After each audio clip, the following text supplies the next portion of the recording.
live. I think it's about time we went live.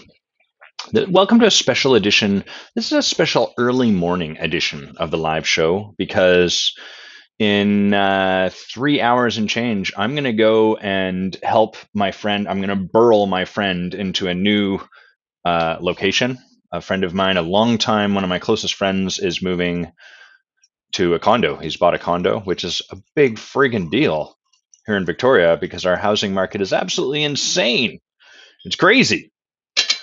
So he's been living downtown, and it's time for him to move. And while I think it's ridiculous that he's enlisting the help of a 42-year-old man such as myself to help him move, let's do it. So that's what we're going to do.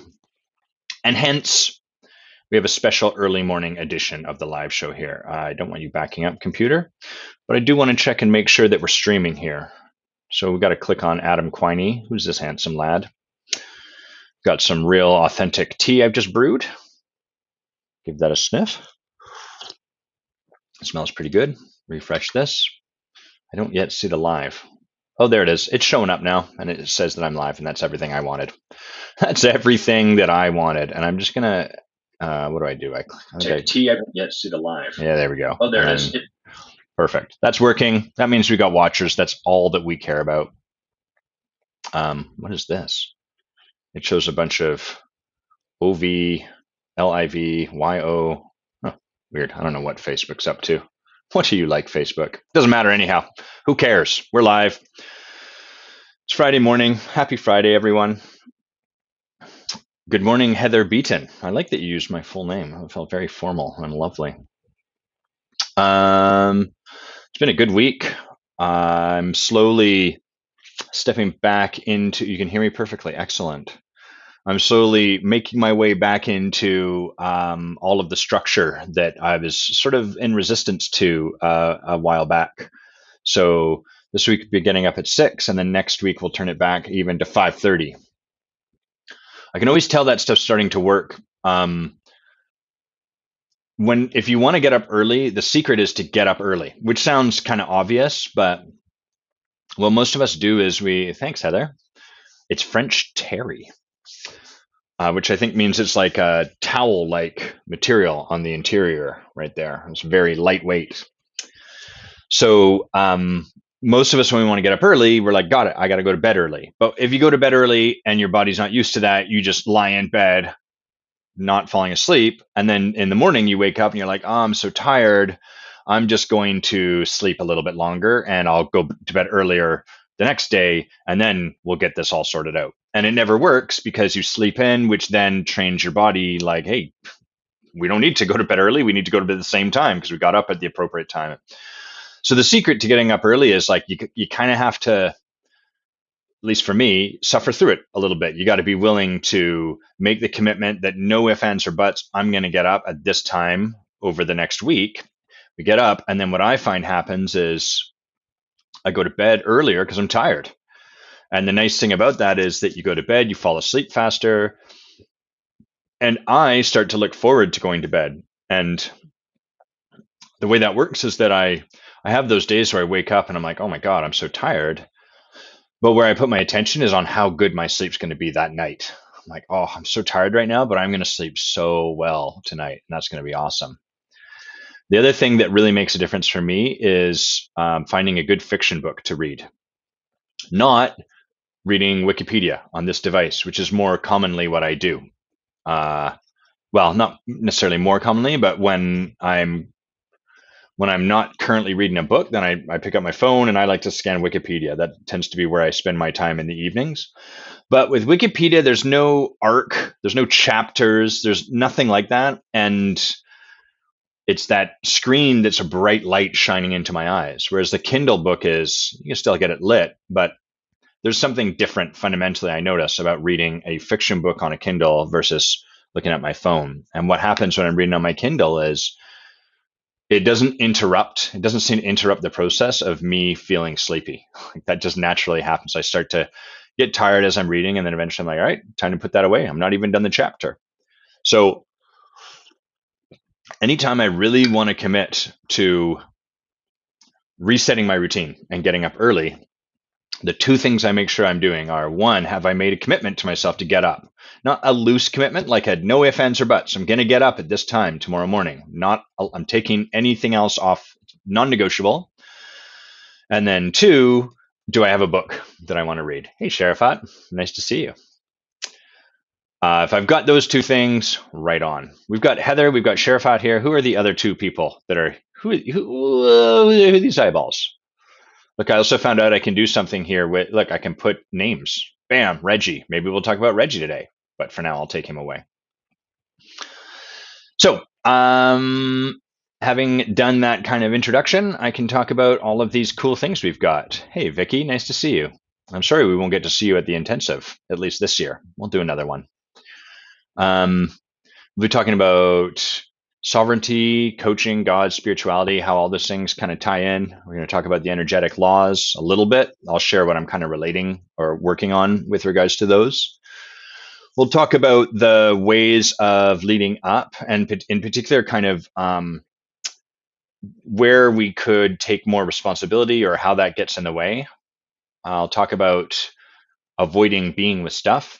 And then finally, if we have time, we'll talk about this phenomena, which is that the language of transformation also tends to be used a lot in cults and structures that aim to take away your freedom and your sovereignty.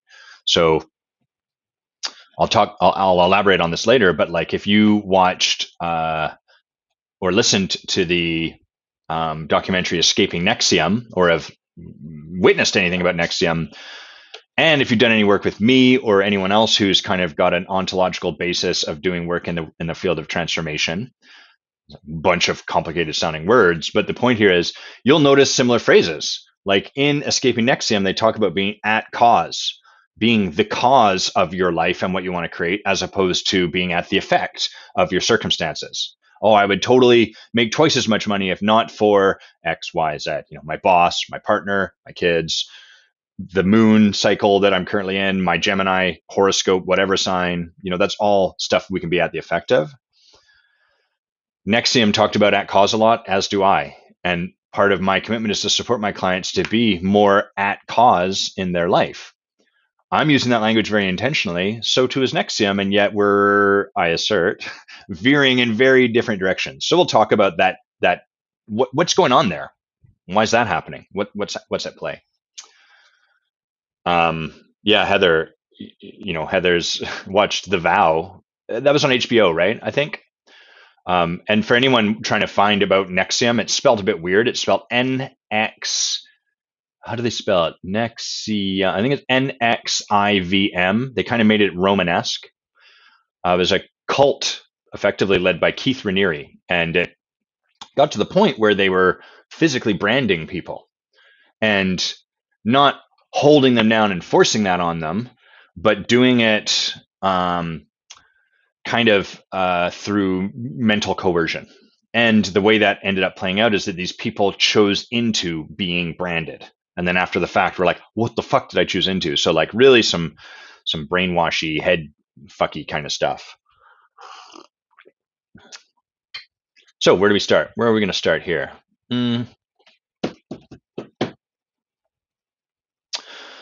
Let's start with the energetic laws. So the energetic laws are a series, I guess I should bring them up. I think I've got them here. I've got them written out in my Roam app here, which has all of my everything. I keep everything in Roam these days. So the energetic laws are a set of laws I've been writing, which basically codify karma, more or less. It codifies karma. It codifies the secret. It codifies the law of attraction. All of these sort of esoteric ideas that, like what you put into the universe comes back to you. That sounds great, but why? Like, okay, intuitively, I can kind of understand that. Maybe like I can get on board with it, and it maybe sometimes seems to be true, but not always. And why is that? So a lot of this stuff tends to exist in the realm of the mystical. It's kind of mystified, and we kind of take it on faith, while it's working, and then when it's not, we're like, fuck it, and don't really pay attention. And so what I noticed is a lot of this stuff. One of the things that's come up recently is someone sent me a book called Karma. I've got the cover here. I showed this book on another previous live show, so that's the cover of it. Karma, A Yogi's Guide to Crafting Your Destiny. It's by Sadhguru. Sadhguru is great. Here's a photo of him looking very wise and yogic. Look at that guy. That's a badass beard. Kind eyes, too. So this book, what Sadhguru is trying to do in this book, I don't know if he words it this way, but this is how I'd word it, is demystify karma without taking away its mystery.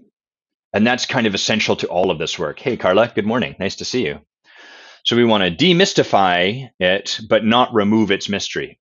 Meaning there is an element of like, cause and effect is great when we can just see it really clearly, when it's like this cube hits this cube, and then clearly the cause and effect.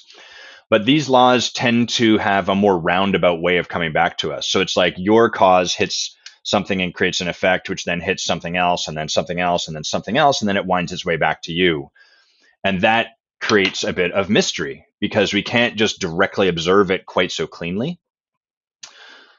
So what I'm attempting to do with these energetic laws that I'm writing out and building out is capture all of that and create some laws and then some explanation for like why this tends to happen in, I guess, what we would call like Western language. This book does a great job explaining a lot of karma in a way that's really demystifies it and helps you understand like, oh, I can kind of see that makes a lot of sense now they're saying it that way. It's not this arbiter up there in the universe that's sort of watching what you're doing and it's like, oh, that Heather's being a dick to that person, so 3 days later I'm going to hit her in the head with someone else being a dick to her. That's not at all how karma works, nor is it how anyone who's deep in this kind of work believes it to work. So that's not the belief, that's not the teachings about karma, but it's kind of the pop culture version of it. That's where we've landed. Oh, you've got some karma coming your way. We don't really understand what that means, so we kind of end up relating to it like, if you be bad, bad things will happen to you, and that's just sort of something that happens over there. So there's 9 laws currently. I'm not going to go over all of them. I'm going to just work with one of them. And these may change, of course, they may grow as time goes on, may add to them. But really what we're trying to do is help people understand how you are the source of everything that's happening. And depending on your own capacity for responsibility, the work you've done, any transformational leadership conversations you've been in, and your upbringing and how you were raised, whether you were raised to be very in a state of victimhood or raised to be very much at cause in your life. No one's perfect. No one has this all handled. But depending on all of that stuff, some of these laws are going to be really easy for you to kind of get a hold of, and some of them you're going to have resistance to. And that tends to be the way it goes, where like the concept of integrity, I guess we could talk about a bit, which is most of us relate to integrity like a moralistic thing. If you're out of integrity, you're bad. So we use it like a stick to hit that person over there with. They have no integrity. They're shitty. The more powerful way to start to relate to integrity, I assert, is as an entirely internal thing that has consequences, but like set aside the consequences on other people, or like they should or shouldn't get a hold of their integrity. So we can start to bring it here and just look at like where, here's the book, Carla. It's called Karma by Sadhguru. I'll type it into the comments here. Get down there. Karma by Sadhguru. Karma by Sadhguru. Bringing integrity in here so that we can own it as our own thing. And the consequence of being out of integrity is that we have power leaks. It's hard for us to show up powerfully when we have to keep looking over our shoulder. If we've created a bunch of places in our life where how we are acting is out of alignment with what we're saying. So I'm telling people that Reggie Hold on, let's get him up here. Reggie's in the mix. I'm telling the rest of the world that Reggie's a dickwad and I don't like him. And then I show up and I'm with Reggie and I've got to like spend time with him and I'm like all smiles and stuff. That cuts into my power because now I have to manage this dual reality, and that divides my energy, it divides my power, it forces me to manage a bunch of extra stuff that's out of alignment with what's true for me. So you can see, if we take all the morality out of integrity, me as an individual being out of integrity has a cost to me as an individual. Now, there's other costs, like as people discover, Adam's word does not necessarily align with his actions. What he tells you does not actually hold the weight of how he's going to show up in the world. Then people are going to start to relate to me through that lens and probably stop giving my word so much weight. So there's consequences outside of ourselves, but our job is to let other people off the hook, let them do that work for themselves and manage our own affairs. So the way that looks is we forgive people for being out of integrity while not pretending there's no impact. We don't require them to make any change. We just acknowledge, look, what you say doesn't always align with how you act, and that matters to me, and so I can't really rely on you. And hey, look over here. Here's places where I'm out of integrity, and the cost for me is that it leaks my power away. I can't show up as powerful as I want. Kevin Lewis. Oh, thanks for this, Kevin. Kevin said, hey, Kevin, by the way, haven't seen your name before. Great read on integrity is The Way of Integrity by Martha Beck. I've not read that. Let's just put that up here. Boom. The Way of Integrity by Martha Beck. Thanks for that recommendation, Kevin. Can you share anything, like anything that came from that you really got from it? The one book I really liked on this subject is called The Speed of Trust by, I believe it's Stephen Covey Jr., the now deceased Stephen Covey's son. I think I wrote it. I think he wrote it. And he talks about how as trust erodes in an organization, things slow down. We become less efficient. I can't just say, Reggie, can you do this? And Reggie goes, totally. And then I can trust Reggie to do it, conduct my own affairs, and then come back to our agreed upon deadline. I start to trust Reggie less. That's part of the impact of us having a breakdown in our own integrity. There's less trust available. So then I say, Reggie, can you do this? I go to do my stuff, but now I have to stop 3 days in and come back and be like, Reggie, are you doing that thing? Because I no longer trust him. So that's another great book. And hey, let's put this, The Speed of Trust by Stephen Covey Jr. So there's another good recommendation. Kevin, thanks for spawning that. And Carla, you're welcome. And Heather, oh my God, I see that a lot. The Reggie dumping over there, and then the, hey, Reggie, love you. How you doing when he shows up? And then, of course, we don't trust that person. So there is always an impact to our breakdown in integrity out there in the world, but it's far more powerful for us to let other people, it's not our business whether or not they are or are not in integrity. That's hard for us to get to. Our business is simply to manage our own, to notice the places where we're out of integrity, and to meet the world exactly as it is without it needing to be any different. It's worth saying that that can be a challenging thing. You know, like if Reggie is someone who often has a lack of integrity, the human part is like, you need to get your shit sorted out, Reggie. The more transformative way to be with Reggie is to allow Reggie to be exactly the way he is, to let him off the hook. Reggie, it's totally fine how you are, but I notice you often say one thing and do another thing. And I don't need you to change at all. I don't need any change in you, but I want you to know I'm going to conduct my affairs according to that. I'm just not going to take your word with a lot of weight. So it's okay how you show up. I don't need you to be different, but I just want you to know that's what's going to show up over here. So in that, we're kind of we're honoring the sovereignty in both of us. We're honoring Reggie. Reggie gets to show up exactly the way he wants. And there's nothing in that communication that requires him to be different. And we're honoring ourselves. We're saying, hey, just to be clear, this is what I'm choosing as a result of that. It's a really powerful way to show up with people because it lets them off the hook for changing.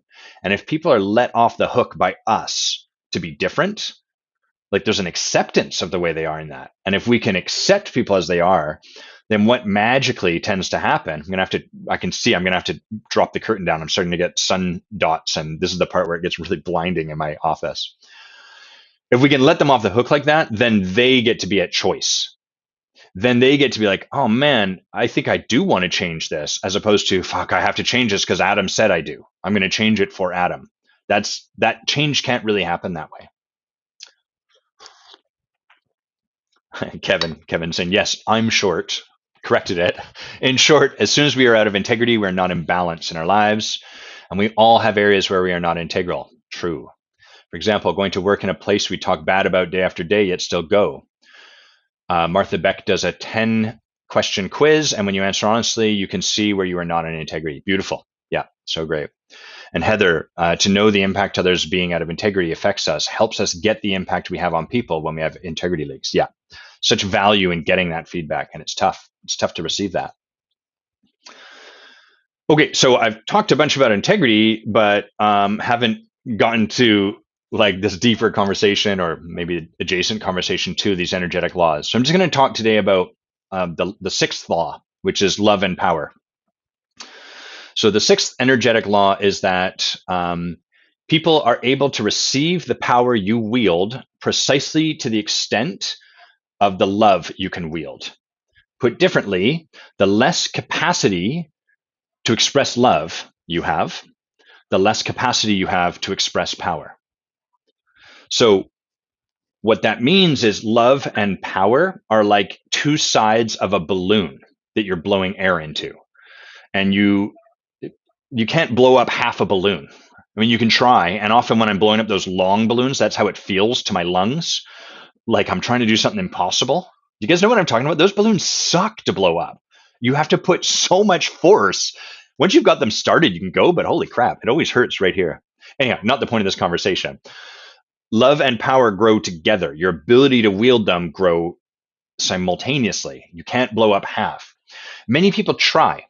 So what a lot of people do is they emphasize one or the other. So this would be like the leader who is like forceful.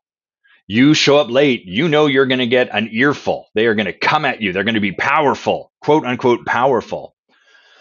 But what happens in these situations is the leader is operating over top of a great deal of judgment about the way you've showed up. So you've shown up late, and the leader's like, fucking Adam, showing up late once again. I'm tired of this guy. It's driving me nuts. It's time for me to be powerful. Let's just, we'll just get this up here. There we go. Fucking Adam, showing up late again. It's time for me to be powerful. And so this is a bit fun for me. And so this person comes at me, right? Adam, you've been late twice in a row, 3 times in a row, maybe whatever. What's the deal, man? It's time for you to sort this out. Calls me out in front of the whole meeting room, et cetera, et cetera. We could argue that's powerful, right? They're taking a stand, and a lot of coaches will. A lot of coaches don't understand this energetic law. Maybe I should. I'm just going to put up energetic law number 6, love and power, so it's clear what we're talking about here. So many coaches will, Heather, no. Many coaches, many leaders will sort of relate to power through this lens. They're like, yeah, it's time for me to be powerful. I'm going to drop the bomb. And it's edgy for them. And it feels kind of like, yeah, I'm doing something new.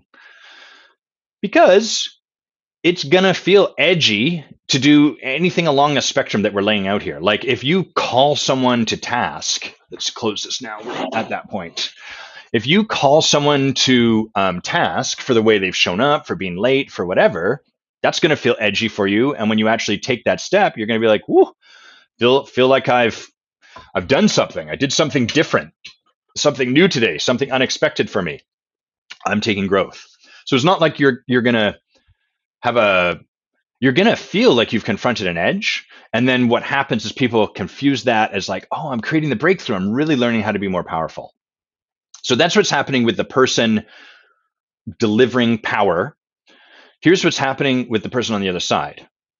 Adam, we'll bring him back just temporarily. This is what's happening to this guy right here. How do I point to you? Right there. It's hard. That's mirroring my fingers. It's weird. So what's happening with me is I show up and this guy comes at me and I already have shame. I already have a sense of like, I feel bad. I'm late. Fuck me. I keep being late. This is the third time in a row. And on top of all of my shame, all of my judgment for how I'm showing up, this guy leading me, I can feel his judgment. He might not say he has judgment. He might be like, I totally don't have any judgment at all about how you're showing up, Adam, but you got to get your shit together. This often happens where people, they say the words, I don't have any judgment, while it's rolling off of them. It's like someone who's been drinking for the last 4 hours telling you, I'm sober. And then you can smell brown liquor coming off of their breath. And you're like, you're saying those words, but you're failing the smell test. The same thing happens with this often. So people can't see their own judgment, or they're just insistent that like, no, I'm fine. They're oblivious to it. And so I feel this guy's judgment of me. And then I'm met with the forcefulness, the powerfulness, as they would call it, but really it's forcefulness by which they're calling me to task. This often happens, by the way, in coaching arrangements where the client shows up, and part of the way the clients learn to be is like kind of nasty or nitpicky or nothing's ever good enough.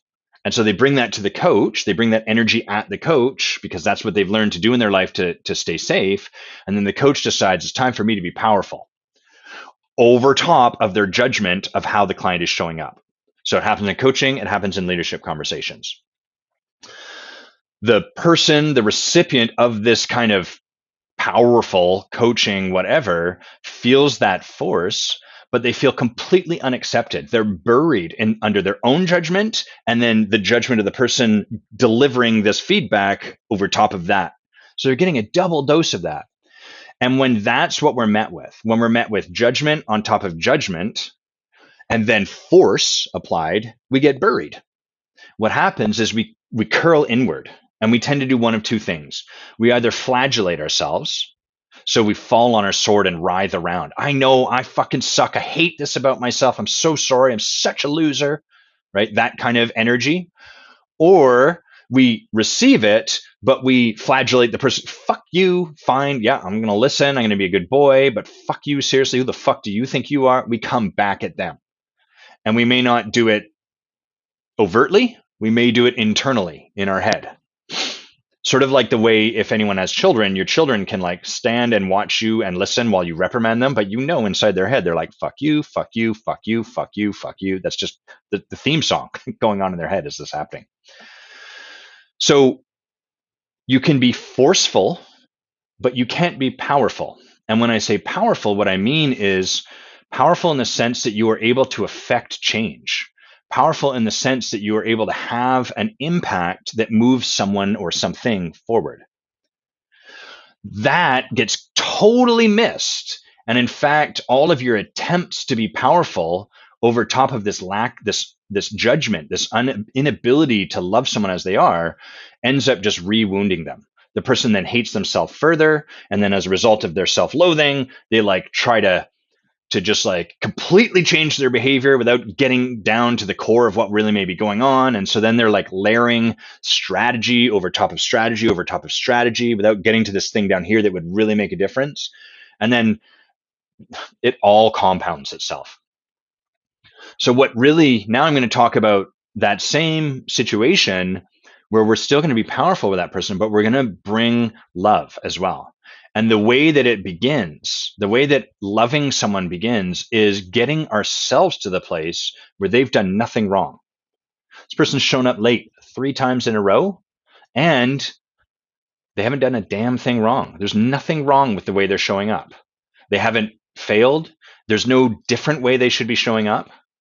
It's not that if only they had something fixed in their stupid ass brain, they would then be able to show up the right way. And it's their own defeat. Like all of that, we're releasing. That requires something pretty profound. And what it requires is that first I am able to love this in myself. So as a leader, the beginning point for this is like, where do I show up late? Where do I kind of juge or fudge my commitments a little bit and show up just a little bit late time and time again? And why? And can I bring love to that here? Can I love myself? Can I accept myself while still wanting to change it? But like, hey, it's okay. There's something at play that has me show up that way. Can I love that version of myself? Can I have room for him? And what that does is once we can start to love it here, then we can start to love it there. Once we can allow it, let it be okay that that's the way we're showing up, then we can start to let it be okay that the person over there is showing up. Just like we were talking earlier about integrity, right? Hey, Reggie, it's okay. I don't need you to like align your words with your actions. I love you however you are. I think you're cool. I'm just not going to rely on your word very much because it doesn't carry much weight. But that doesn't mean I think you're wrong, and it doesn't mean I need you to change. So the same thing here is happening with fucking Adam, who keeps showing up late. We're going to find a way in our heart, and this often requires more work than we're really willing to do because we don't want to let people off the hook because we don't want to let ourselves off the hook. We have to get to the point where we can let it be totally okay for how this person's showing up. And from there, we can begin by holding a space of love in the face of their self-judgment. So the way this would go is that they would show up and they know they're late. Everyone knows they're late. No one shows up and is like, wait, what? I'm 3 minutes late? We're already started? That's weird. I thought I was perfectly on time. I mean, that happens sometimes, but rarely. Rarely is that the case. Most people show up late with a fuck me. Fuck me, I'm late again. So they're going to show up rife with their own judgment, and we're going to love them. Hey, how's it going? Oh, I'm sorry. It's okay. Everything okay at home? Anything you need? So instead of jumping on top of them, you're wrong for this. We're not pretending they're not late. We're just giving them space for it. Oh, you're late. What happened? Anything you need right now? Do you need a breath? Do you need to take a couple moments just to get yourself sorted out? And in doing that, we hold a clearing for this person to start to unfold themselves, for them to start to open back up instead of flagellating themselves. So energetically, what happens is that this person comes into the space already folded in on themselves, hating themselves, beating themselves up. Their posture energetically is like this, ready to take lashes on their back. You can't be powerful with someone who's folded over like that. All you can really be is forceful. The alternative is to be loving. So we hold that space. We don't pretend something's not there. We don't step over it. We just hold the clearing for love to be in the space, meaning acceptance for what is. Okay, got it. You're late. Totally makes sense. Are you open to a conversation around this? And as that person starts to open back up, then there's the opportunity for us to make a difference with them. And that's where power can really be delivered or meted out or wielded. So the more there are many leaders that are loud and forceful, and many of them are doing so over top of their own self-judgment, and then that judgment projected out onto other people. And what happens is while they're forceful, there's very little power behind that force. Think of power like a drip of water landing on a rock every day over millennia, and how slowly but surely that water wears away that rock. That's power. There's no force. It's not forceful. We could pull out a power washer and blast that rock, but that model for power kind of helps us see this through a different light. And that's what this law points you towards. It points you towards the fact that if you want to be really powerful as a human being, you have to learn how to be more loving. And every step of the way where there's more power called for from your leadership, there's also more love. So the beautiful thing about this, if you choose to take this on, is, hey, you're committed to being a powerful leader. Great. You're going to have to learn how to be more and more and more loving of yourself. And from that place, more and more and more loving of the world.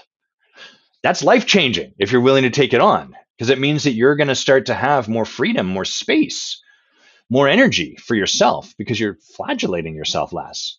And it means that people are going to find you a safer place to land. And from there, they're going to be more willing for you to make a difference for them. So that's the energetic law of love and power. You can wield power precisely to the extent and in proportion to the love that you have access to and can wield. The less capacity to express, experience, and be love, the less capacity you have to express, experience, and be power. Let's see what you wrote here, Heather. It's so complex as most of us are operating without this awareness. Yes. Can you just reiterate, Heather, what moved on, but what that awareness was? Hey, hello, H, as she is called. We've got the double Heather header. This is very cool. The DHH. Hey, James, nice to see you. Good morning. Heather's saying it's so complex as most of us are operating without this awareness. I can see how I could have been so much more effective in the past had I done this work. And I'm doing it now, so I'm impacting those today that I work with this awareness. Yeah, we're not aware. I remember the first time I ever kind of heard this law, not stated as I've kind of arrived at, but like first time I heard someone allude to it was I was listening to a Tony Robbins interview. And he said, if you love someone enough, you can say anything to them. And I was like, oh, got it. And then what I did was over top of being closed to love, over top of my judgment, I would say, look, I love you. And then I would say something shitty. Forceful is a better word. I'd say something forceful. So I wasn't actually loving them. I was judging them. Then I would layer the words I love you over top of my judgment. So I'm saying one thing, but who I'm being is the opposite of it. And then try to be forceful over top. And it's taken a lot of support from my coach to move through this stuff and to start to notice how unloving I'd been to myself and then consequently how unloving I've been to other people. And to slowly move that stuff out of the way and to find my way back to, oh, hey, Bay. I'm sure it does sound familiar. Find my way back to, Bay, how dare you? Find my way back to love. And from there, start to really see like, oh, wow.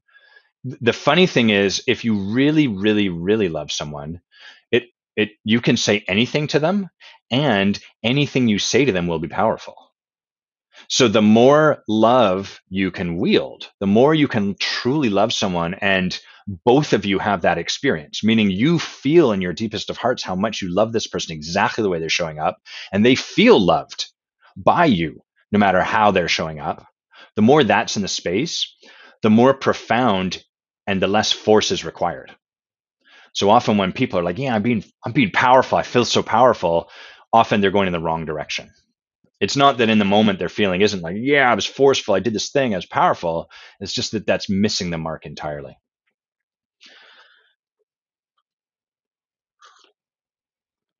And Heather, such a great point. I just want to feature this. To not know this about ourselves, so to be oblivious about this, makes it impossible to not operate over the top of it. If I am not aware of how unloving I'm being, I'm blind to it. I can't do anything about it. If I'm unaware that I'm kind of being a jerk, then why would I change my behavior? I'm unaware of it. No one goes around like sort of, I feel like a good person, but I'm going to triple be good because what if I'm being a jerk? Actually, in this, there are some people that do that, but don't worry about that. And then what Bay says, not just the way it went, but also the impact of truly coming from love. Yeah. That's the heart and soul of this. When we truly come from love, that is transformational in itself. Love meaning it is okay however someone shows up. We accept them exactly as they are. And that's the heart of a lot of recovery work. People show up in recovery, people with addiction, hey, Andrea, hey, Evan, with a great deal of shame and judgment about their addiction, their tendencies.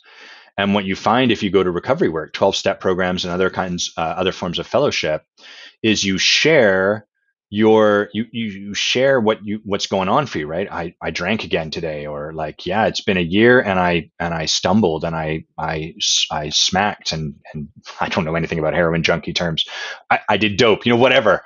It's been that long, and I'm ashamed. And what you get back is people just say thank you, and that in itself is very very loving.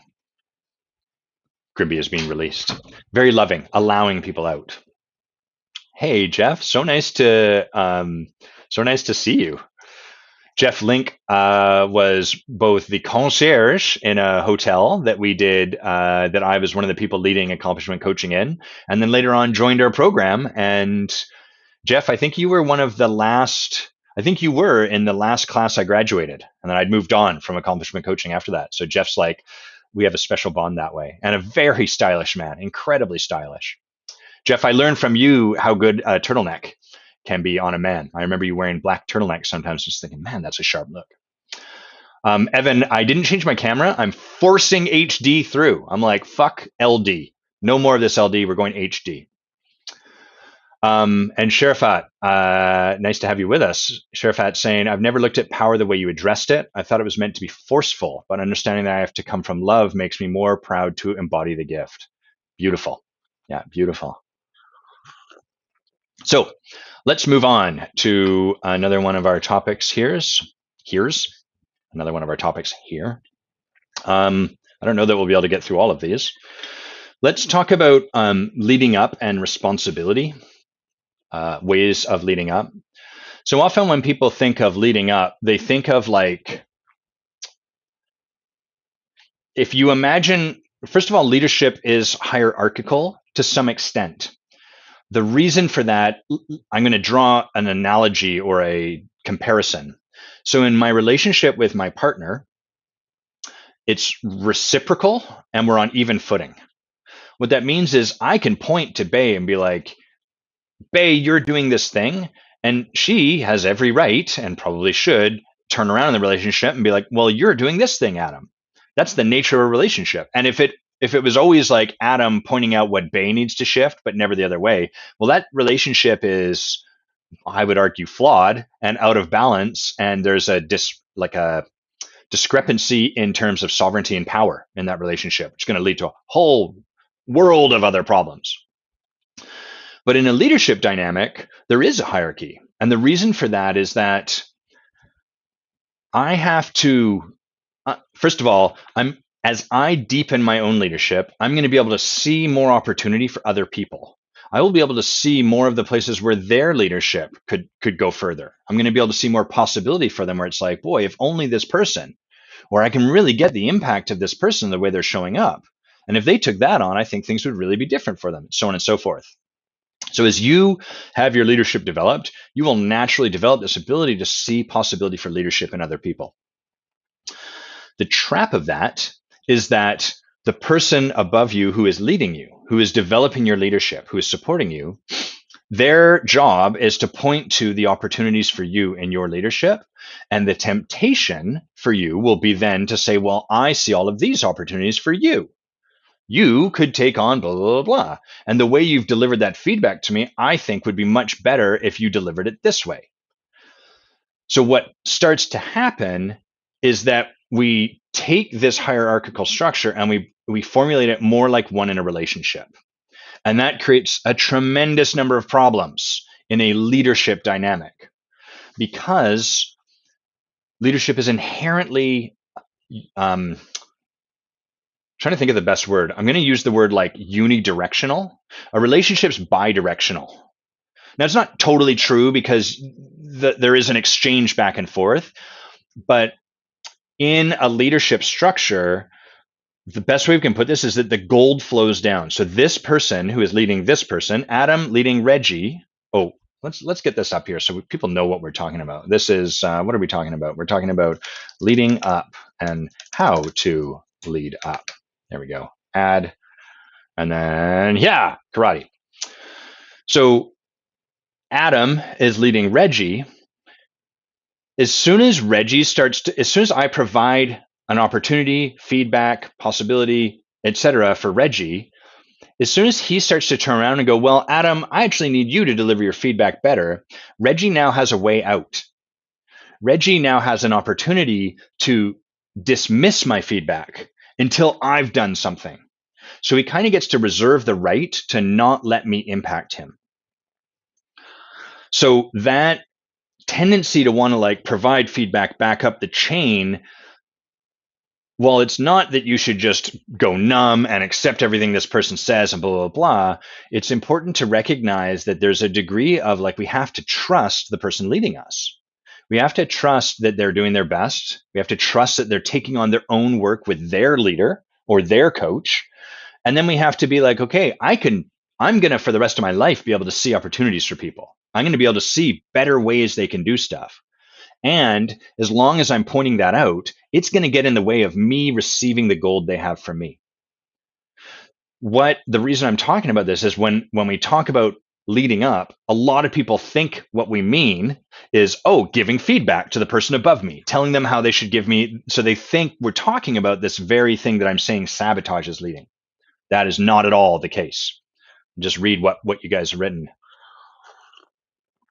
Yeah, Bay saying like the dynamic that I just described of point something to her and then she points something to me. Not necessarily the best dynamic in a romantic relationship, but like there's more room for a bi-directional kind of giving of feedback in romantic relationship or other forms of relationship than there is in a leadership role. Evan, what do you mean by DC? Leadership is like DC. Oh, is that you mean the current, directed current as opposed to alternating? I don't actually know electrics that well, but is that what you're talking about? And Bay, I'm going to come to here. I'm going to remove that. I'm going to come back to what you said because it's a really good point. So where we are now is like, okay, as a starting point, if I really want to get the opportunity of having my leadership developed, I kind of direct current, great. I kind of have to surrender a little bit to the leadership above me. I have to, it requires a lot of trust. And I have to trust that they're doing their work. Even though I can see stuff they may not yet be taking on, I have to trust they're getting their leadership developed. And if I want to have my leadership developed, I have to empower this person above me. And constantly pointing out what they're not doing is a way of me not empowering their leadership. So from there, hello, Grimby. Welcome back. I've got to close this door. That's how we do that. Got my moving shorts on. No pants day. So the other way I often see this, the challenge here, like one of the most important parts of leading up is your willingness to take responsibility for what's happening. And I was working with a client yesterday and I found what she's been moving towards incredibly inspiring. And so I want to share part of what they were working through so you can kind of get an idea of what I'm talking about and how often counterintuitive leading up can really be. It's not the way we think it is. So most of us have a disempowered relationship to the person above us. Like that's the default is we can see their flaws and over time their flaws frustrate us more and more and more and we're like, fucking idiot. Look at the way you're doing this. To lead up means to model leadership around everyone. The oddity of that is if I want my supervisor to be more responsible for the way they show up, I have to model being more responsible for the way I show up. Exactly the way if it was reversed. If I want my directs, if I want the people I'm leading to show up with more responsibility, to take ownership for their mistakes, I have to be more willing to model that first. The leader always goes first, whether you're leading up or whether you're leading down or whether you're leading sideways or whether you're leading in relationship. Whatever it is, I am kind of, damn it, if only they'd be willing to do this, I got to go first. That's tough because what we'll often fall back on is, I am going first, I'm doing it. Well, look for how you could go deeper into this. So the way that often shows up, well, I'm going to talk about what my client was working through, which was they could see all of the things that the person above them was doing wrong. And they could acknowledge, like, oh, that's so annoying the way they do this. And like, I just have to suck it up. And I know that they're doing this because they distrust me and they think I'm stupid and blah, blah, blah, blah. Super understandable place to be, right? Like, your boss is asking you the same question 3 times in the same meeting and you've given the same answer. I'm not stupid. Why are you treating me like I'm stupid? Very easy to then just hold that on the person above us. in order to start leading up, we have to let them off the hook. Notice that that's a theme, hey? A lot of letting everyone else off the hook and putting ourselves on the hook. So by letting them off the hook, the way that begins is we say, hey, what if what they're doing is perfectly justified? What if the way they're showing up has a completely valid reason? And I may not be able to see it, but that's where I'm going to stand so I can look over here. I'm letting everyone else off the hook so I can put myself on it. I'm putting myself on the hook for responsibility and leadership. And for this client, it's taken a while for them to get here because they've had a tremendous amount of blame. They learned that responsibility was dangerous. Responsibility meant you were at fault, and being at fault meant you were a wretched human being and would probably get kicked out of the tribe or not get cake or get a beating or any number of things. So when we have responsibility conflated with blame, it becomes really hard to take responsibility because it's dangerous. So we've done a lot of work on the background. And where we got to yesterday was this same kind of conversation. This person's doing the same kind of thing. And the questions I was asking were like, okay, are you willing to let them off the hook? Like, are you willing to trust them? Trust that what they're providing is completely justified. There's a reason they're doing it. Yes. Okay, great. So what can you take responsibility for that might have them doing that? How are you showing up that would have them showing up the way they're showing up? And this client, boy, was it courageous. And it might sound small as you hear it now, but like the step into this kind of responsibility is really something. And they were like, well, when they're talking, I tend to look away or look down or take notes or whatever. So I could see how that might lead them to conclude I'm just not listening to them or I'm not paying attention. Can you see and hear the power in that shift? So small, but this client is taking themselves, they're putting themselves on the hook. They're taking a look to see like, oh, wow, that behavior drives me bonkers. But can I see how I'm the one causing it? How I might be contributing to it?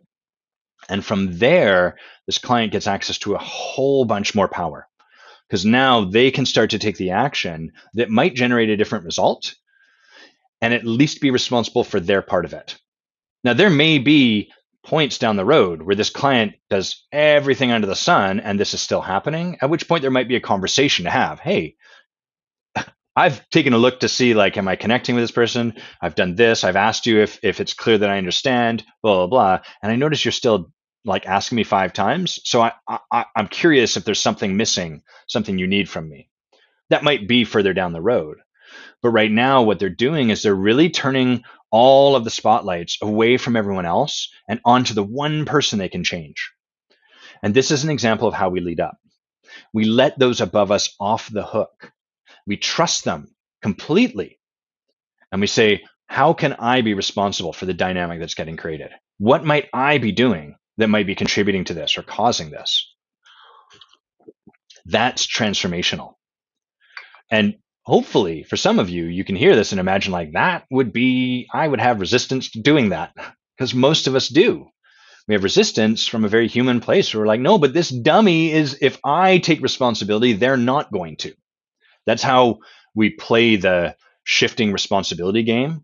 We reserve the right to not take responsibility because we're afraid that if we do, then the other person will be let off the hook and they won't take responsibility. Super incredibly human kind of experience. But the fascinating truth is it's actually the opposite of that. Someone has to start.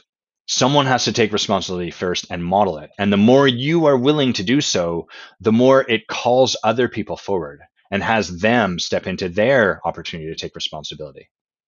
Hello, Alexandra. Heather, you say, why do we have to trust them? Why is it not about us regardless? The power to change is to look at ourselves. I think what you're saying, Heather, is why is trust even a consideration? Like, why, regardless of trusting, is it just over here to look at ourselves either way? Whether we trust them or not, the opportunity is to look here. Do I have that right? Can you just confirm that for me? I'm going to read what everyone else has said first. James, old me says accountability is painful. New me says bring the pain. Yeah, I'd love to invite you to a third place, which is, what if accountability was pleasure? Like, what if that possibility existed? So, to your credit, you're kind of like, accountability used to be painful, and now I'm willing to take on that pain. But which is cool. There's a nobility to that. And it's like, at least I hear in that you're willing to really take on accountability. But what if accountability could open the door to pleasure? What if there was some possibility like that there? That might be an even cooler place to step into. Well, Bay, asking me questions, helping me out on my live. Hello, Bay. How do you differentiate between what I'm suggesting and falling into difference and putting people on a pedestal? Right. That's a great question, Bay. So, Bay, who leads with me and does this work and is a master in this work herself, is kind of asking the question, well, what about, we're talking about like trusting the leader so that we can kind of do our own work over here. But how do we differentiate between that and then just giving away our sovereignty completely? Just falling into deferring to the person, the leader is infallible, and it's always my fault, which is kind of what happens in cults, right? Like, and even in many programs that might start out really positively, but then the leader's not doing their own work and it starts to become egoic. And every question you bring, like, hey, leader, it seems to me like you're doing something pretty, this feels really wrong. And they're like, they turn it back to you as an opportunity for you to see your own stuff. Well, how can you see that, blah, blah, blah, blah. And you're like, I don't know. It seems like you're being sociopathic here. So that's a challenging place. And that's the tension that always exists in transformation. Is on the one hand, we have to trust the person above us if we want to get the gold they have to offer. And on the other hand, there is a point where if they're not doing their work, then it's going to become problematic, right? Like, there are many people leading and coaching that don't work with their own coaches, that have very little training, or that took like a 4-month course and then that's the end of it. And they're like, the rest I've learned from experience, which is fine in a field that is primarily informational and educational. But in a field of transformation, that's an ongoing process. You don't become transformed. You don't get woke. You are continually in a process of transformation. So where do we find ourselves in those places? So I need some tea and I need to ask myself that question. Thanks for being here, Heather. I'm going to answer your question after I speak to Bays. So I don't have a simple answer to this because I don't think there is one. What I think is that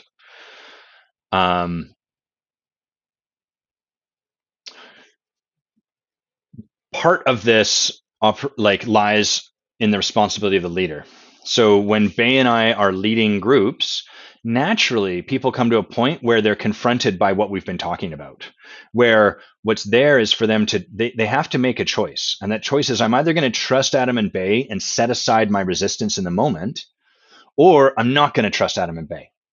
And our job is to give them to give them that choice. If we force them into trusting us, that's not really trust. You can't force trust. Trust can only be given as a gift. So we are standing for them to choose one of those two sides, but not either one of them. Like, we're just standing for their choice. No, Bay, don't take away your question. It's a great question. And when we're at that point, people may bring us like, well, hey, what's like, how do I know you're doing your work, or something like that? And what's important is that we, as the leader in this situation, are willing to meet them there. Rather than just continue to put it back over there, we kind of have to meet them where they're at and be like, I get it. You want to know what my work looks like. Here's what I'm working on. Here's what it looks like with my coach. Here's what I'm bringing to my coach. These are the conversations I'm in. That's how we engender trust. So it doesn't mean that we blindly say to the person, I trust them, and I to Bay's brilliant wording here, I just defer to them and give away all my sovereignty. We can still question them and ask them that. And it's on the leader on the other side in this dynamic to be able to meet them there, rather than just to put it back over there with them and like, well, you're not trusting me. So there is a bit of a dance here. And part of that dance is kind of like if to what you've just said, Bay, if I was going to analogize this, it's a little bit like, what is the right time for me to make a move on someone on a date? How do I know when it's the right time for me to kiss their cheek? We could give you 50,000 different rules for like when is the right time for that, but the right time exists only in the moment, and those rules are outside of the moment. Just like this sort of dance we're describing in leadership is in the moment. So you have to feel into this a little bit yourself. The way you discover that is you bring these things to your leader. You say, hey, I'm doing this work, I'm struggling because it feels like you're not, blah, blah, blah. And if the leader just refuses to accept whatever you're providing, well, that might be a bit of a breakdown. But if they can meet you where that is and really get you and give you the feeling, like if they can stand and be with you in such a way that reestablishes trust, great, you might have someone that's really up to something. That's why I recommend that when people are considering coaches, what you want from a coach is someone that is powerful in the way we described power earlier. Like, this person when I'm with this person, there's an impact. I feel the impact of the way this person shows up. So they're powerful for you. The way they be is compelling to you. Not what they do, not the results they've created, although our results can be a reflection of our being, but the way they show up in the world and with you is compelling and inspiring to you. And 3, that they feel trustable, that they're doing their work, that they're working with a coach, that they're in some kind of container that really supports their own transformation. That's what I suggest everyone get clear on when you're considering working with a coach. All right, Heather, back to your question. Why do I or my client need to believe that the leader is doing the right thing, even if I cannot see it? Am I not accountable for how I'm showing up regardless? Well, the reason. So what Heather's asking is like, I got this feedback from my leader that or the way the leader showed up gave me this feedback. Maybe they said like, I need you, Adam, to be more responsive on email. And my reaction is, I am responsive on email, dickhead. I respond to emails every blah, blah, blah. I've got that defensive reaction. Heather's asking, why do I need to trust what the leader is saying? Can't I just be accountable for how I'm showing up regardless? So in this instance, the instance I've just laid out, ultimately, at the end of the day, it's all how I'm showing up. But what guides how I'm showing up is the feedback I just got. So what I can do with that feedback is dismiss it and set it aside, or I can trust the leader in question. I can say, oh, I'm going to trust the feedback they've given me. I'm going to take it on as true. That's what's being asked for from me. And rather than explain why that feedback's garbage, I'm just going to receive it and take it as gold. That's the gold for me. Now, what is there for me to take on to honor that feedback? How do I need to show up that would meet that? How am I showing up that still has me creating that kind of feedback? What a lot of people do when they see what you've written, Heather, like the way they interpret that is, I'm accountable for how I show up, is they don't trust, they say, fuck that guy, he's an idiot. I know I'm being accountable. I know I'm being responsive on emails, and I'm the person I need to be accountable to. So I feel good. Fuck them. On with the program. So that's where you're right in that at the end of the day, it all comes back down to us. But a lot of the feedback we get comes from our leaders. And so it's a willingness to trust that in service of what we want to create that we're talking about here. You guys are asking amazing questions today. Let's see if we can get yours up here, Sharafat. Nope, that's not going to quite work, so I'll have to read it out. Isn't the feedback they give about me, doesn't that say so much about them? If the leader says, Adam, I need you to be kinder, doesn't that really say that they're a jerk or they're too kind or whatever? And won't this mean I'm carrying their own baggage? Like, do I have to take everything they say as a thing to work on? Can it just be about me listening and imagining how stressful it would look to take every responsibility? So again, this is the nature of trust. Heather, can you see kind of what we're talking about here in Sharafat's question, right? Well, how do I know the feedback I'm getting from my leader isn't just their own baggage? We have to choose to some extent. So maybe my leader, I don't know, is always late themselves. And then they come to me and they're like, Adam, I notice you're always late. it'd be really easy for me to like, fuck you, Jack. You're always late too. Who the fuck are you to tell me I'm always late? And I can then just reserve the right to not take any of that feedback on. But that lets me off the hook. That lets me sit in my own comfort of like, I'm fine. I don't have to receive that feedback. I'm good where I am. That's an option. But for those that are really committed to stepping into their leadership, we take that feedback as though there's something there for us. So rather than just saying, that's Jack's bullshit and I'm not going to take it on, we try it on. We take a look to see, like, even if that is a lot of Jack's stuff, how am I creating that experience for Jack? Where is Jack right? If I was committed to leading up and that meant modeling something, and I'm mad at Jack because he's always late, where do I need to take a look to see how I could model being more accountable for my time? Where could I take a look in my life to really model what it would look like to be in total integrity with my time? So notice I'm letting Jack off the hook and I'm putting myself back on it because it's going to deepen my leadership. And frankly, because as you do that more and more, it's going to cause transformation in the person above you. So ironically, leading up is never about changing someone above you. It's about immersing yourself back into your own transformation and trusting that will move things forward. That will create the impact we want. James, this topic is taking my breath away in a good way. Phew. I was in this exact relationship situation. As soon as I got a coach, joined a men's group, and studied with a guru, I was able to question and make suggestions, and it created a massive wall between us. As soon as I didn't do what that person told me to do or how to be, the relationship crumbled, and that person was even harder on me by calling me selfish and self-involved instead of encouraging my growth. Every time I made a mistake, they would tell me, why don't you get a new coach or another guru? So get that. So that's a great example of where the system breaks down. I'm going to talk a little bit more about this tension because it is a challenging one. There's a tension in that as someone standing for someone else's growth, either because I'm coaching them or because I'm leading them, when they bring something to me, like when they say, Adam, I really feel like you're not taking a look on your side. The easy thing to do is for me to put that back on them. So to be like, why don't you just get another coach then? Or you're selfish, or this is all your stuff showing up.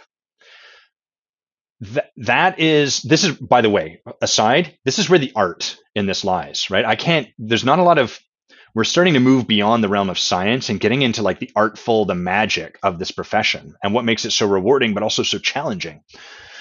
And this is kind of why we have to get coached to really get this part, because we need to see this modeled for us and had it modeled for us, as opposed to just going and sitting in class, learning a bunch of stuff, and then going out there and then doing what your coach and guru just did that you described, James. And I'm sorry for that happening. What I can say, and it's cold comfort now, but is like that person probably did this innocently. I'm not saying that it didn't cause damage, but that they were oblivious to this. They simply couldn't see this. So what happens is anytime you bring something to someone and they kind of just dump it back on you, they're not meeting you where you are. Instead of, if your energy is like this in that moment, right? If this is the trajectory of your energy, this is all made up, but hang out with me. If this is the trajectory of your energy, what they're doing is this: pow, no, and then your energy falls flat. What artful transformation, leadership, and coaching looks like is if this is your energy, it's pointed and it's like, hey, I don't feel like you're doing your work. The masterful coach, the leader, works with it and goes, I got it. I totally get that. And they walk this path with you. And they would, like, if this was me and you brought that to me, what I would probably say is like, got it. First of all, can you share more so I can understand the experience you're in? Right. So I'm on this trajectory with you. And if you're like, well, I feel like this, and sometimes you say this, and my job in that moment is to really like, got it. Let me take a look. And how can I do exactly what I'm suggesting we do in this conversation about leading up? So in that moment, there's this point where I got to like, I really want to support James in taking greater responsibility for how things are going in his life. And I got to model that for him in this moment. because I'm committed to leadership. So be like, okay, got it. So your experience is that I'm not really taking a look on my side and I'm kind of dismissing what you're bringing. Do I have that right? Great. And then I got to take a look and see how and where and what that might be true. And what do you need from me? What can I share with you that might sort of let you see I'm doing my own work? Here's the work I can tell you I am up to, right? So we need to be met in our energy before we can move it in any direction. That's energetic mastery. Is that in it's kind of like in the martial art called Aikido, which really is more of a way of living than a martial art. If you've ever taken Aikido, you start to think like, is this even useful as a martial art? Aikido is it's a martial art created with the entire intention is to blend with the opponent's energy. So if your opponent comes towards you and grabs your shirt, rather than pull away from them, you move in closer with them. And that's quite disarming. Or if they lunge at you with a punch, you move rather than try to forcefully push away the punch, you welcome the punch and bring them towards them. And like there's a whole bunch of other stuff that's really phenomenal in Aikido. Like the starting point is you treat your opponent with honor and as a sacred creature. Rather than like, I gotta fuck this person up, you're like, how can I blend with this person? So the irony of the martial art of Aikido is in an actual fight, it probably wouldn't be that it's not as good as like Krav Maga where you just disable them. But the beauty of the martial art is it stops you from getting into fights because you learn to blend with people long before the possibility of a fight even arises. So it's actually the ultimate skill.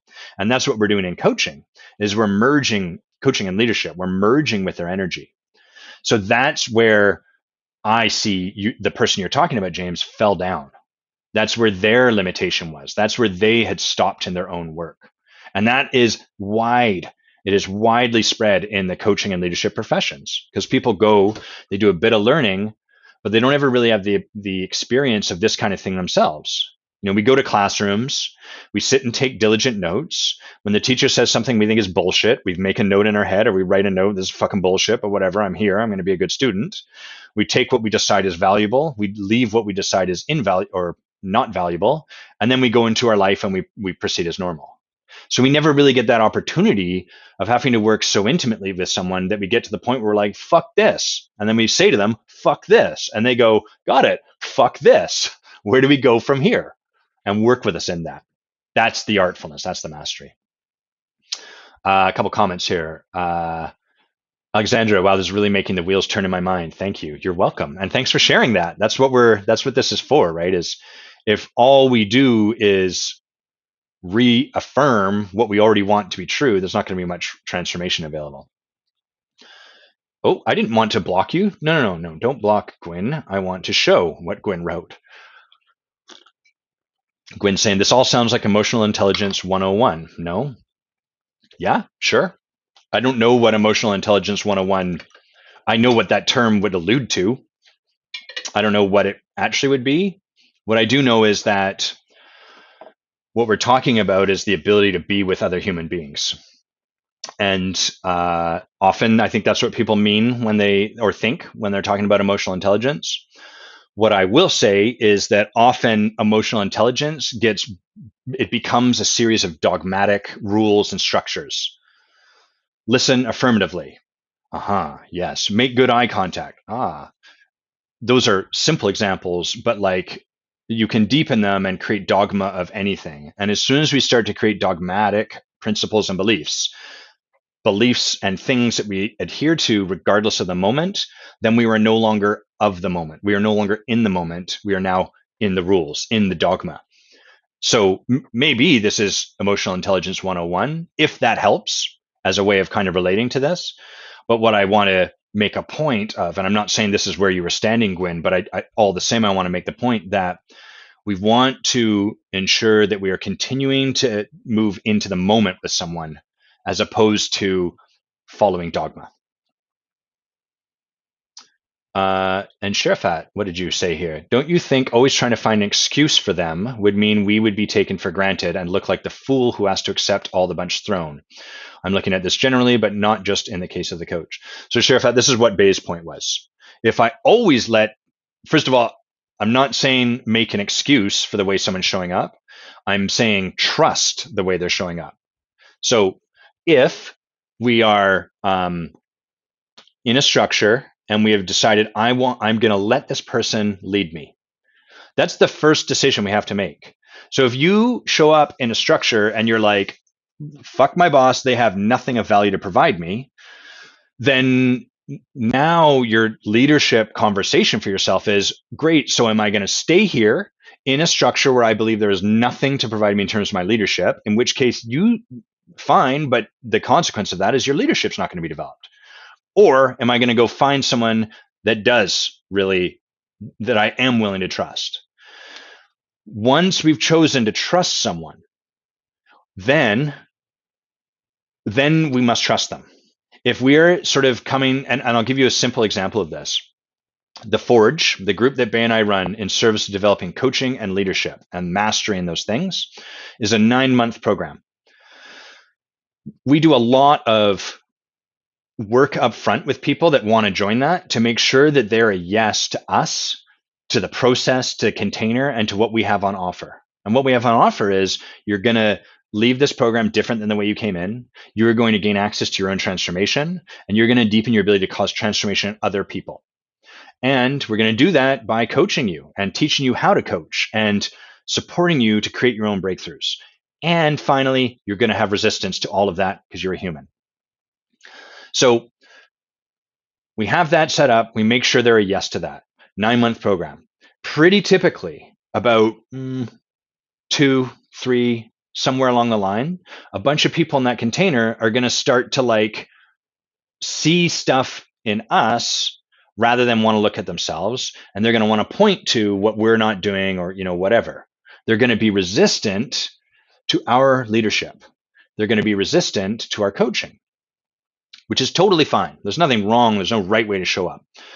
But at that point, they kind of have to choose back into the container if they want to get the opportunity from it. We're not saying rely on us for the rest of your life, but we're saying, hey, we put a lot of work in up front so that you could be clear that you were going to trust us for your transformational process. We're 3 months into a 9-month program. You don't have to trust us for the rest of your life, but unless you're willing to trust us, unless you're willing to kind of let go of your resistance and actually let us make a difference for you, which is a vulnerable thing that requires some trust. Unless you're willing to do that, we're not going to be able to make the difference for you that we've promised you. We don't require it, but that's where we're at. And so that is kind of like, I think that provides a cleaner place to look at this, Sheriff, at, because the trouble is we can always find an exception. So we could start talking about this, and then someone could be like, well, what about my boss that pees in my coffee every morning? Great, leave that person. That's problematic. And again, there's no one rule. We have to find people we trust, and then we have to empower them if we want the transformation they have available. I've had clients who were unwilling to do this for 6 months. I'd show up on the calls, and their energy was this. What do you got, Adam? Fix me. And the underlying kind of paradigm, the context that they lived in was like, I want things to be better, but I'm certain that they can't be. So imagine showing up to a coaching conversation from that place. I want things to be different, but I'm certain they can't be. There's nothing I can do to defeat that. As long as they're holding on to that belief, no matter what I provide, no matter what I say, however I show up, they're going to be able to like defeat the opportunity that's there. And so that's where we have to meet them. Hey, it seems like you're just really resistant. Like it seems like you've got this sort of locked down, like nothing's going to make a difference. Like, yeah, kind of. Okay. Well, from that place, it doesn't seem like there's any conversation we can have that's going to change things. Is that right? And, there might be a bit of back and forth, but ultimately we want to get them to the point where they can see, until they're willing to let go of that belief and maybe just explore a different possibility, a possibility like maybe a conversation could make a difference, but only if I'm willing to let it. Until they're willing to step into that, there's nothing for us to really do except continue to notice the bankruptcy of this existing belief. Gwyn, totally agreed. Not dogmatic, but the in the moment tools habits, for taking responsibility for our own emotions and engaging consciously rather from patterns like defensiveness and deflection. Yeah, 100%. We could say emotional intelligence 101 is really like being with life 101, or there's all these different ways we can kind of put it. Hey, Andrew. And that's the heart of all of this, is how do we be with more of life? So to finish up, we're going to hit on this last topic I've got. Ways of leading up. No, that's not what it is. It's what did I call it here? Creating more presence.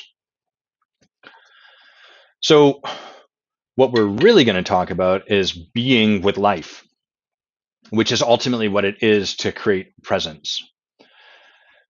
Being with life is one of those things that people kind of say, and we hear it and it means absolutely nothing to us. We're like, well, I'm already being with life. So in order for us to talk about being with life, we need to talk about all of the ways that we're able to avoid being with life. Because being with life doesn't mean just physically being there with life. There's a bunch of nuances. So the first way we can avoid being with life is physically.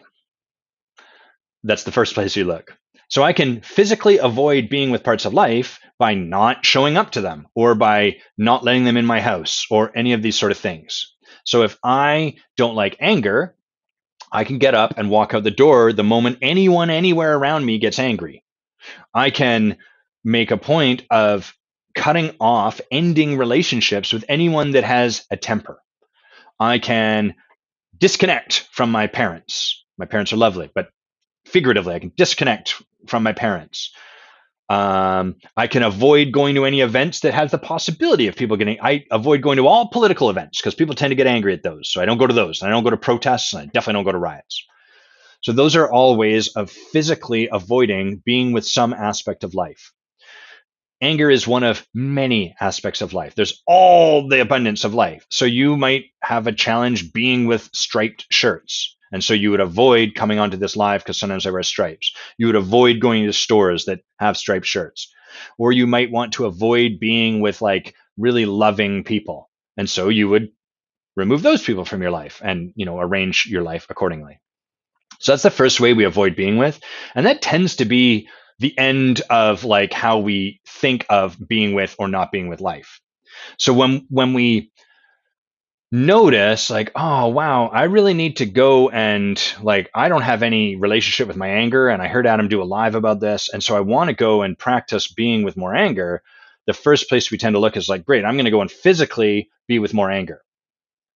I'll be around angry people. I'll go to that political event. I'll watch it on TV, whatever. I'll physically put myself in front of it.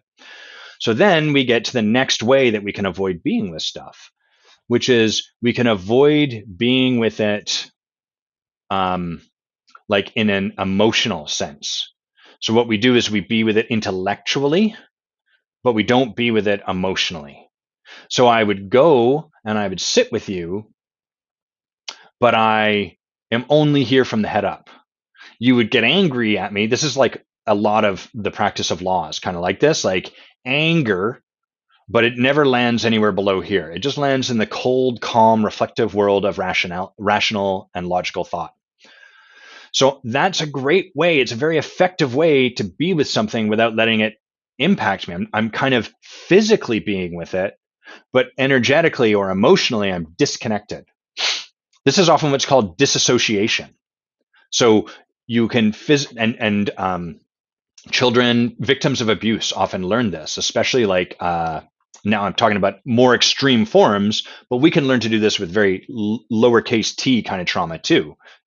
Just a gradient of how much it becomes ingrained in our body and the extent to which it's happening. But like if someone is forced into something they don't want, they physically have no way to escape, so they escape up into their mind. So we can escape into fantasy. We can escape up into daydreaming. We can escape up into ideal worlds. We can escape into a meditative state. We can escape into cold, rational intellectualizing of what's happening. This person's shouting at me and punching me in the chest. I wonder what that's about. I wonder what's going on in this person's past. I wonder how it blah, blah, blah. So you can see all of that lets me avoid being with the feeling in this moment of what's being directed at me. I'm not advocating that you go and suffer through abuse. I'm simply using that as an example of some of the ways that we can avoid being with life. So now we've got physical avoidance, we've got kind of emotional avoidance, and it's really like a way of escaping. The other way that we can do it is through kind of white knuckling. So white knuckling would be like, rather than a dissociation where you've like, it's almost like they've got that blank kind of stare. They're just like, I'm here, I'm physically in front of you. Instead, what's happening is they're like this, they're clenched and tense. So that's the white knuckle approach of not being with something. We're physically in front of it, but we're not really being with it. We're contracted and clenched all the way through it. So if one version of not being with something is to kind of like escape up into the ether, this one is to like curl inwards. It's sort of like, I don't know, circling the wagons. And then you have a whole bunch of chaos going around the outside of the wagons, but you're kind of safe on the inside. You're clenched or whatever.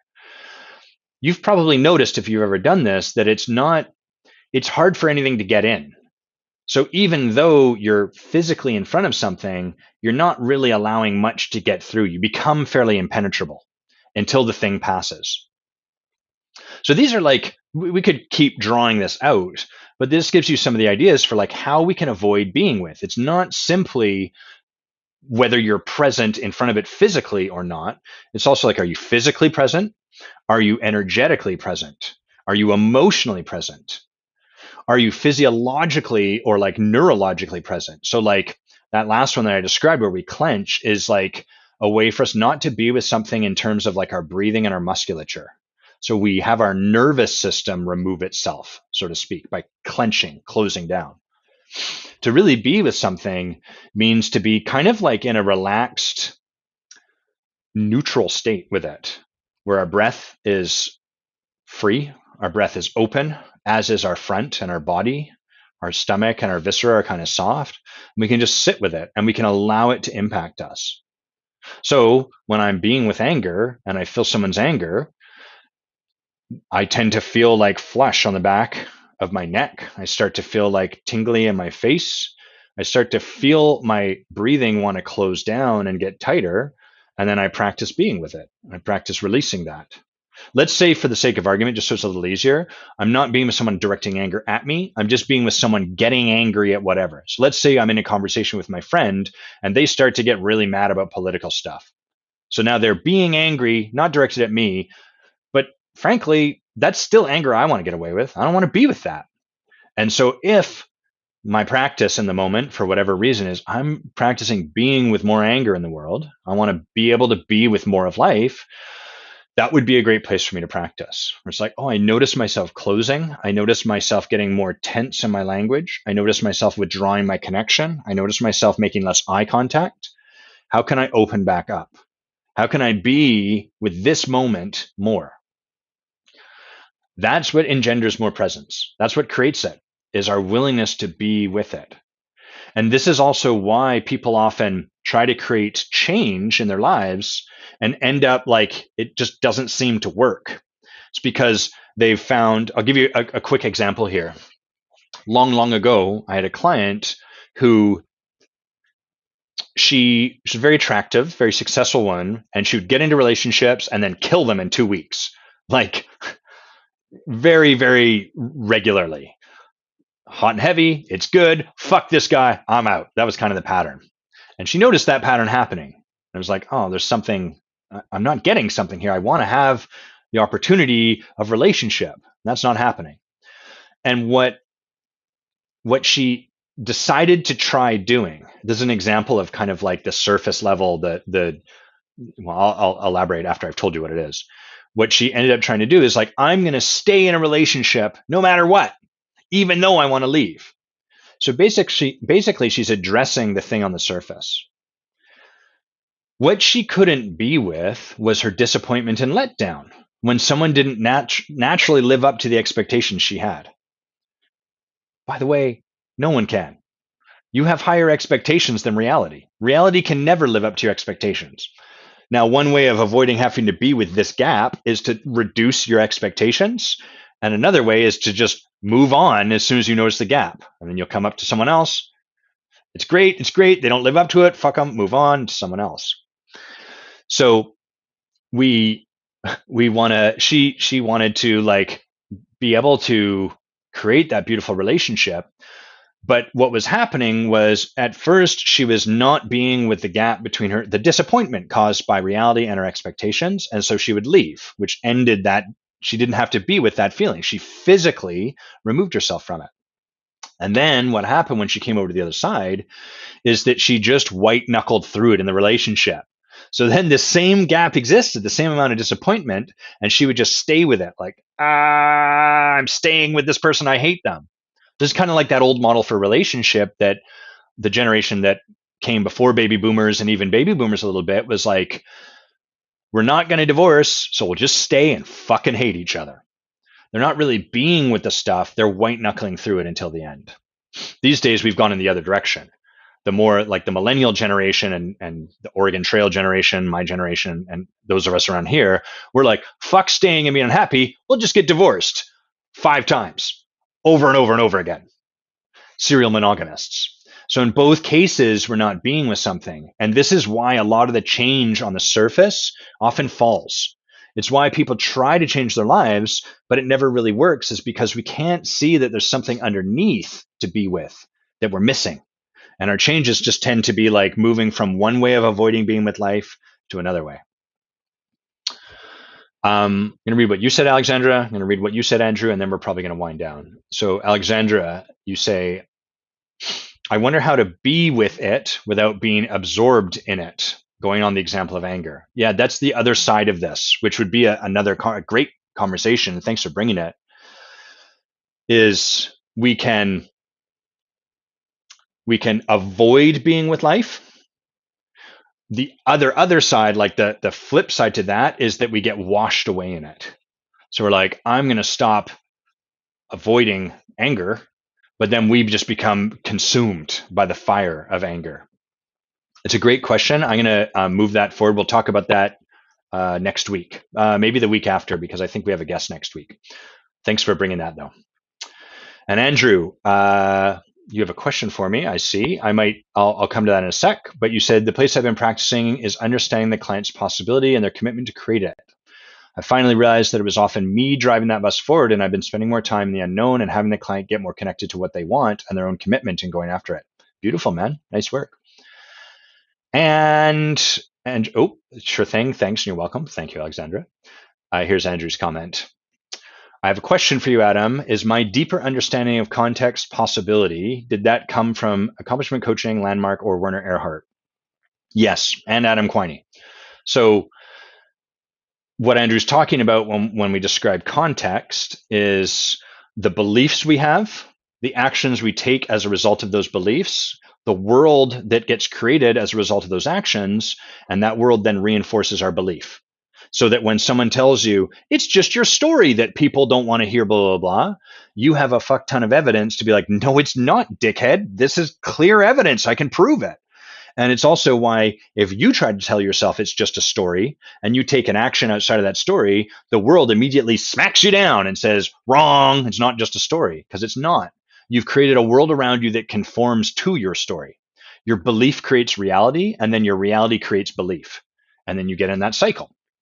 So that's what Andrew's talking about when he says, like, my understanding of context and then possibility. I think what you're saying, Andrew, is really like my understanding of ontology, of being, of this sort of stuff we're talking about. Where did that come from? Where did my depth in this, my understanding?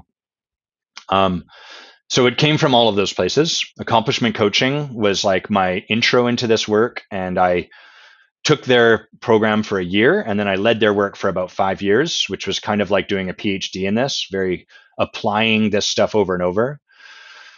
I've not done Landmark, but accomplishment coaching had a strong underpinning of Landmark's technology, as they call it. And then I went and worked with Werner Erhard for a short period. I took a class of his in Cancun, which was amazing. And then the other aspect of that, Andrew, is I've got a lot of brilliance. That's part of the essence of me. And what I find people with brilliance like to do is we really like to not just apply stuff, but really get our brain into it. Like, you know, I'll give you an example, but like we want to understand stuff and distinguish it and break it down and make it absorbable. And part of my commitment on this planet is to bring the gift of transformation, to demystify transformation without taking the mystery out of it, so that more people can understand it, get the gift of it, and then more coaches can actually support people in creating it rather than making surface level change that just reinforces the underlying self-limiting beliefs people have.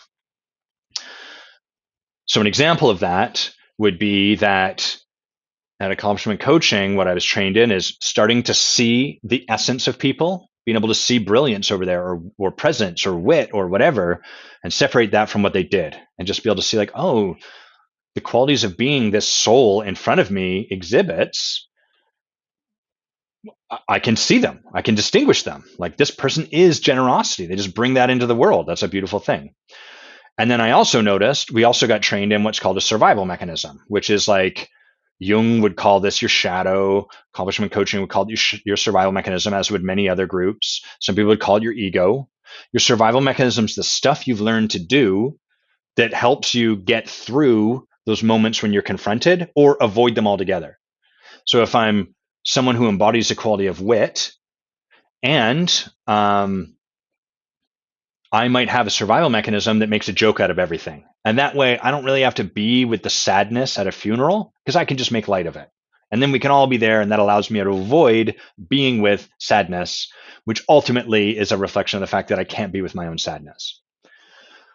As I sat with that, I started to note it, like I practiced with this stuff, Andrew, and I started to notice, it's really interesting because to me, accomplishment coaching kind of approaches those two things separately. But what I'm noticing is often the survival mechanism I notice in people is kind of like the opposite of who they actually are. And I started to experiment with that. So I'd notice someone was really flaky. And then for a period of time, flaky, like they never held a commitment or that, you couldn't rely on them for anything.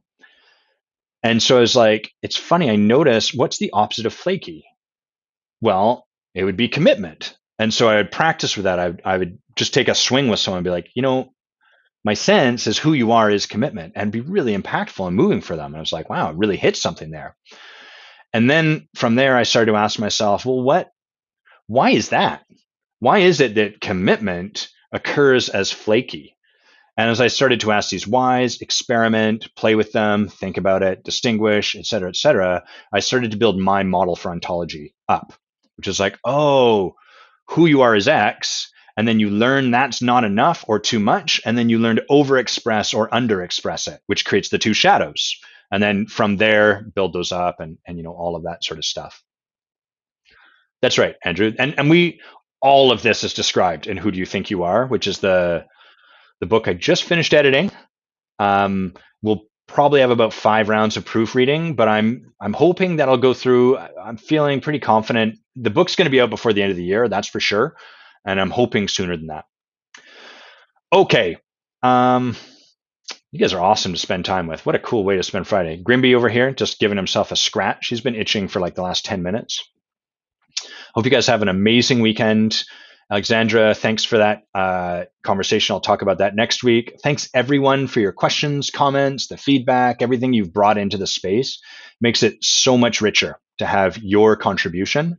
And I hope you can hear that beyond the confines of this square that we are in right now. I hope you can really hear every time you bring your voice to any space, it's a contribution. Not everyone will relate to it that way, but you can. You can hold yourself as a gift and then continue to offer the world that gift. So please take that away from this conversation today. Practice offering yourself as a gift to the world. And thanks for absolutely being a gift to me this Friday morning. Have a great weekend, everyone.